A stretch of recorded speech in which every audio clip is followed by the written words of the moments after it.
महिला ने घबराकर विमान के स्टोरेज बॉक्स को खोला, फिर उस आदमी को एक खर्राटे वाला इशारा किया और फिर उस आदमी की चौंकी हुई आंखों के सामने अंदर चली गई। जैसे ही उसने अपने प्रेमी को छुपाया, दाढ़ी वाला आदमी उस आदमी के पास आया और उससे पूछा कि क्या उसने सुनहरे बालों वाली एक महिला को देखा है।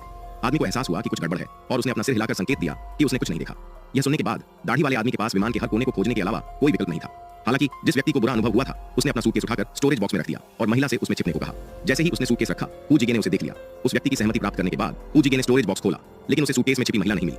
उसी समय फ्लाइट अटेंडेंट ने यात्रियों को बताया कि विमान उड़ान भरने वाला है और उन्हें अपनी सीट बेल्ट बांधना याद रखने के लिए कहा।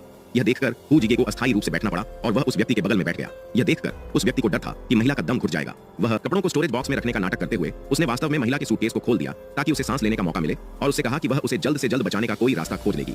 बस जब आदमी को पता नहीं था कि क्या तरीका इस्तेमाल करना है, जैसे ही विमान ने उड़ान भरी, हू जिगे का ऊंचाइयों का डर सामने आया। आदमी ने तुरंत एक उपाय सोचा, इसलिए उसने फ्लाइट अटेंडेंट से विस्की की एक बोतल मांगी और फिर जब हू जिगे ध्यान नहीं दे रहा था तो उसने कप में एक नींद की गोली डाल दी और फिर हू जिगे को पीने के लिए नींद की गोलियों के साथ